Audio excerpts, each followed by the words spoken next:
प्यारे की जैसे मूली को खे राम हमारो शाइया गंज करे न बेवफार बिन तखरी बिन तोल के दौलत है संसार।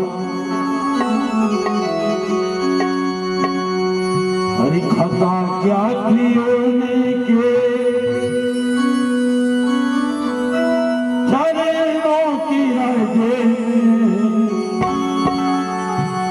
खता क्या थी के चरणों की रजे जा करके गौतम की नारी से पूछो जा करके गौतम की नारी से पूछो अथा क्या थी उनके चरणों की राह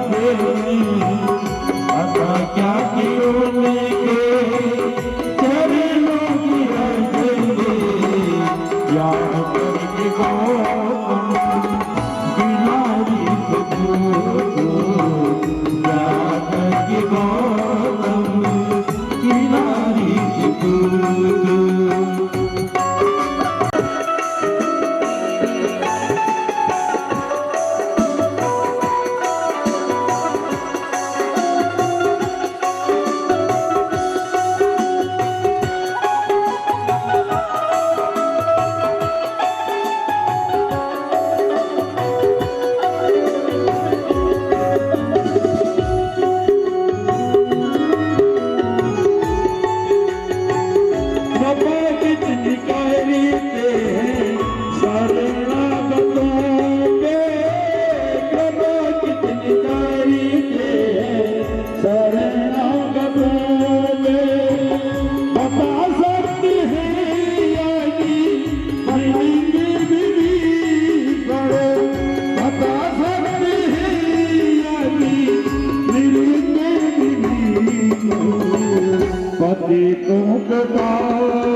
उनके तेरा और प्रभु का हृदय उनके तेरा और प्रभु का ये बात रोटी से जाकर के भूल ये बात रोटी से जाकर के भूल आता क्या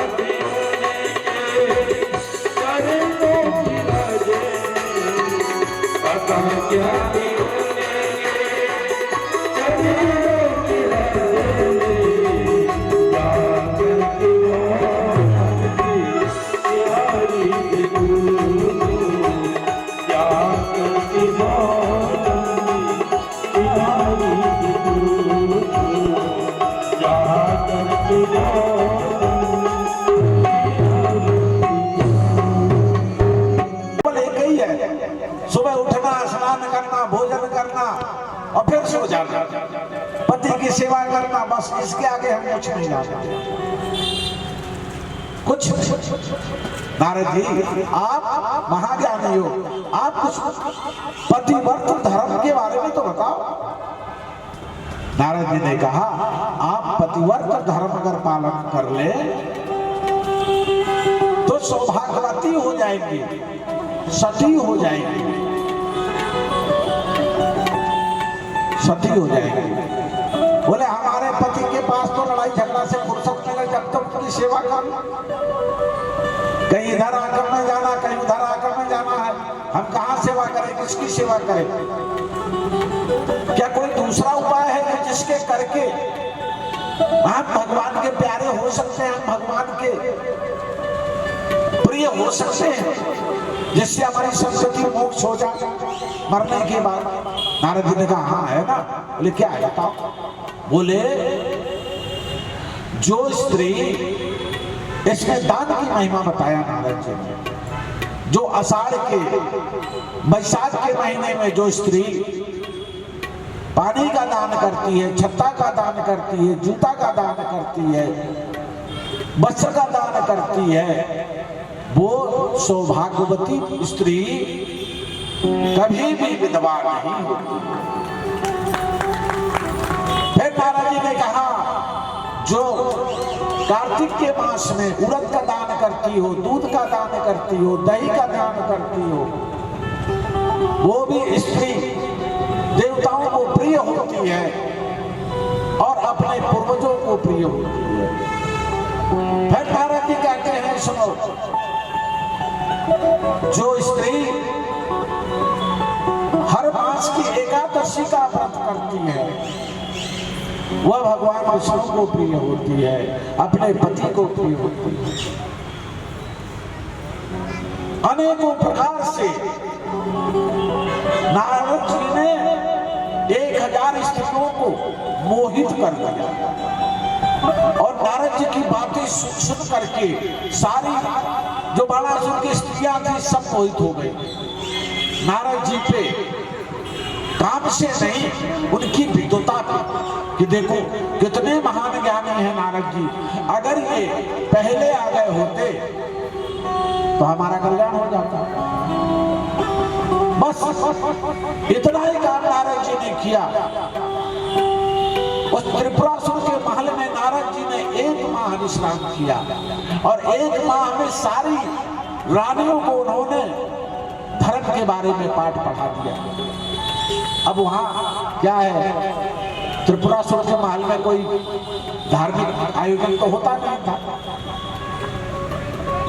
सारी स्त्रियां नारद के ज्ञान पर मोहित हो गई और जैसे ही ज्ञान पर मोहित हुई त्रिपुरासुर से उनका ध्यान भंग हो गया। ध्यान भंग हो गया नारद जी के गुण पर मोहित होने से। ले नारद जी आए, नारद जी ने कहा बड़ी बात महाराज जी। बोले बाबा, बोले बड़ी बात, हो गया काम? नारद जी बोले मैं जहां जाऊं वहां कर दूं सारा काम, हमारा नाम ही है नारद, हम जाए वहां कोई काम रद्द नहीं होता, सब सफल हो जाता है। महाराज आपने जो काम दिया मैंने कर दिया। अच्छा, अब हमें आज्ञा दीजिए और कहीं भी देखना है। भगवान भोलेनाथ और उमा ने कहा ठीक है नारद, जाओ खूब खुशी रहो, आनंद रहो। ऐसा वरदान देकर के नारद को विदा किया। अब भोले बाबा विचार करने लगे क्या करूं। अब नारद जो है काम कर चुका है और त्रिपुरासुर की स्त्रियां कभी नारद के बारे में सोचती हैं और कभी बाणासुर के बारे में सोचती हैं। जबकि बाणासुर के बारे में पति है सोचना, लेकिन नारद के बारे में काम भाव से नहीं सोच रही हैं, ज्ञान भाव से सोच रही हैं। लेकिन उनके नजरों में दो पुरुष दिखाई दे रहे हैं। भगवान शिव ने अपनी सेना तैयार किया और बैठे रथ पर और जाकर के त्रिपुरासुर को घेर लिया।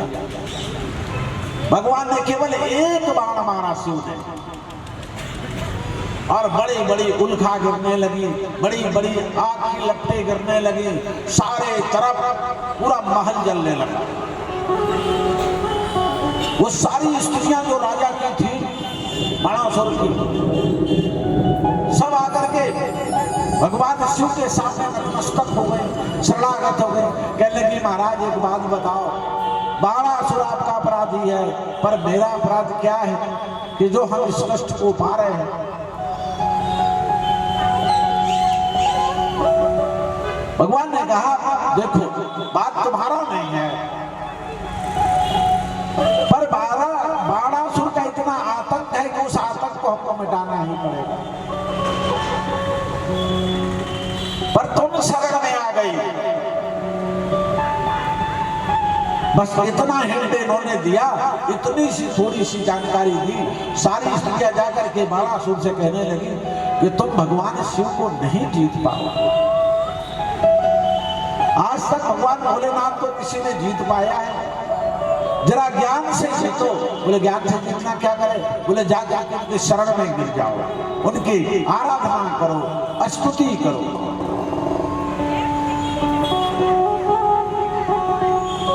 बाणासुर ने भगवान भोलेनाथ के सामने गया और नाना प्रकार से स्तुति करने लगा। हे महादेव, हे त्रिदेव, आप तो आपके शरण में जो आता है वो कभी खाली नहीं जाता है। हे महादेव, आपके सिवा पत्ता भी नहीं डोलता है। हे महादेव, आपके बिना दसों दिशाओं से हवा भी नहीं चलती है, न सूर्य उगता है न चंद्रमा उगता है। महाराज आप ही अंत हो, आप ही आदि हो, आप ही स्थिर हो, आप ही स्थूल हो, आप ही सभी प्राणियों में विराजमान हो। भगवान ने कहा वाह रे बाणासुर, भगवान को प्रसन्न कर लिया। और जब भगवान को प्रसन्न कर लिया तो भोले बाबा ने कहा मांगो बाणासुर क्या चाहिए तुम्हें? सभी देवता सोचे कि अब बनी मुसीबत। अभी ब्रह्मा ने वरदान दिया था जिसकी सजा अभी भोग रहे, अब शंकर जी और वरदान देने लगे। सभी देवता हाथ जोड़कर बोले महाराज जी वरदान मत देना। शंकर जी ने देवताओं की तरफ देखा भी नहीं। क्यों? बाबा बोले हैं और बाबा जिसके प्रसन्न हो जाते हैं तो सब देते हैं, सब छप्पड़ फाड़ के दे देते हैं। इतने बोले महाराज हम तो देंगे वरदान तुमको, मांगो क्या वरदान चाहिए? देवताओं ने कहा अब ये मरने वाला नहीं है। बोले बाबा और वरदान दे देंगे, पता नहीं क्या करेगा। बाबा ने कहा क्या मांगना चाहते हो बताओ बाणासुर, बोलो। बाणासुर ने कहा महाराज अब मुझे कुछ भी नहीं चाहिए, मुझे आपकी भक्ति चाहिए। हम जब सोवे तो भी आपका स्मरण रहे, जगे तो आपका स्मरण रहे, आपके सिवा संसार में कोई स्मरण ना रहे।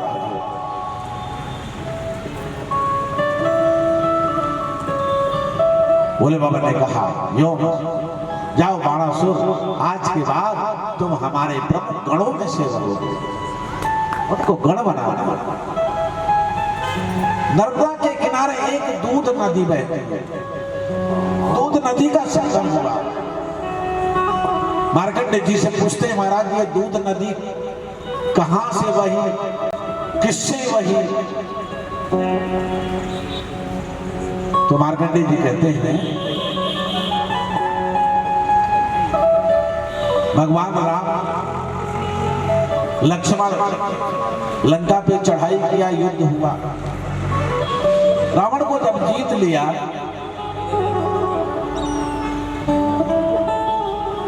रावण को जीत करके जब अयोध्या आने लगे भगवान,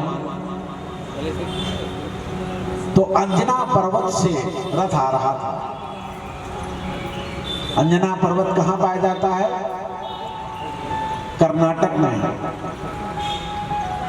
त्र्यंबकेश्वर से थोड़ा सा आगे। उस अंजना पर्वत से जब रथ निकला, पुष्पक विमान निकला, तो हनुमान जी को अपने मां की याद आ गई। कभी आप अपने गांव जाओ ना, गांव आपका थोड़ा दूर है, लेकिन उसके बगल से भी जाओगे तो आपको अपने गांव की याद आ जाती है, और अपने माता पिता जो भी परिवार में उनकी भी याद आ जाती है।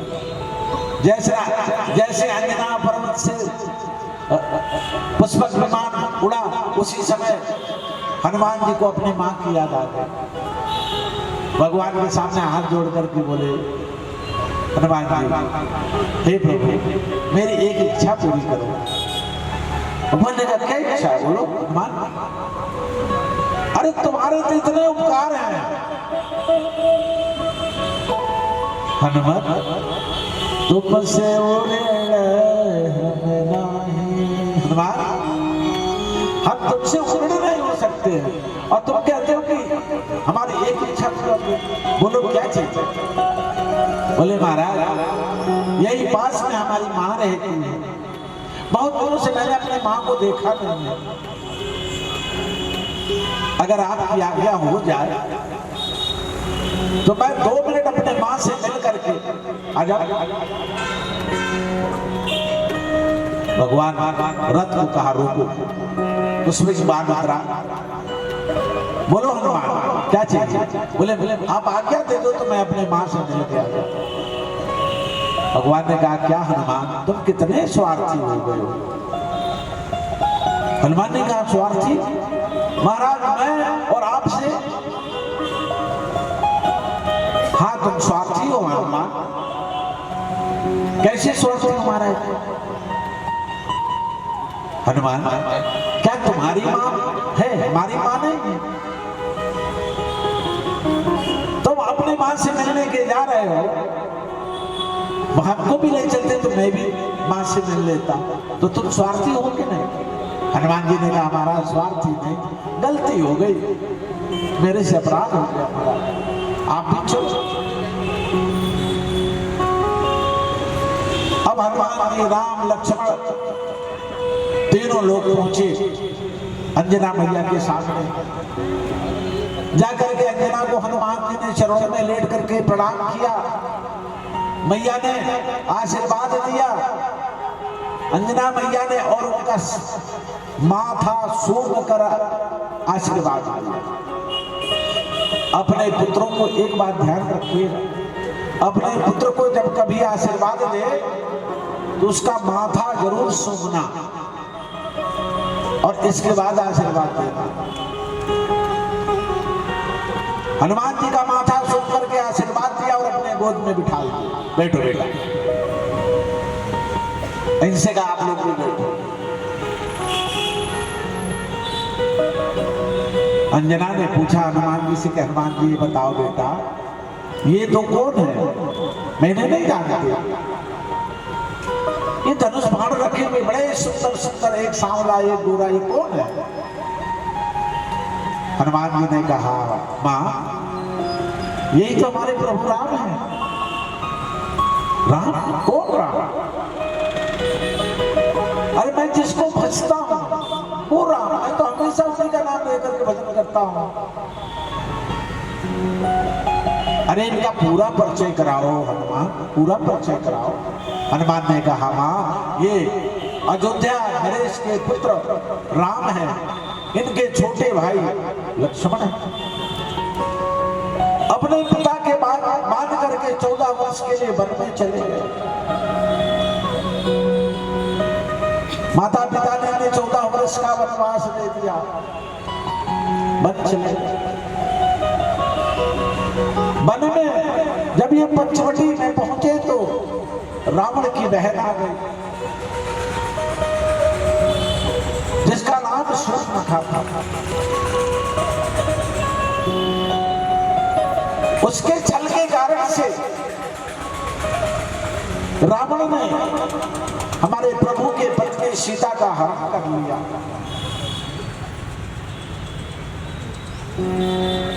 फिर क्या हुआ हनुमान?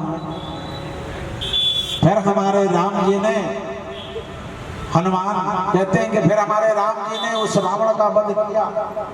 मेघनाथ भैया को शक्ति लगी, मैं संजीवन बूटी लाया और फिर हमने प्रभु के साथ युद्ध किया।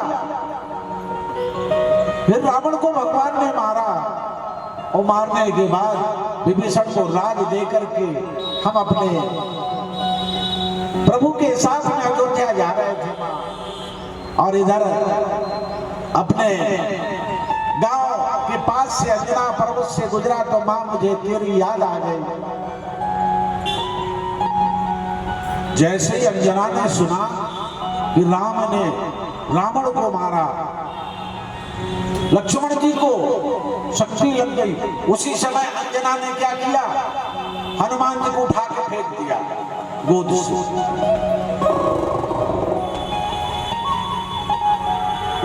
राम जी ने कहा मां, तुमने हनुमान को क्यों फेंक दिया बाबा? अंजना कहने लगी हनुमान तुम्हें लज्जा आनी चाहिए, तुम्हें लज्जा आनी चाहिए। क्या हमारा दूध इतना कमजोर है?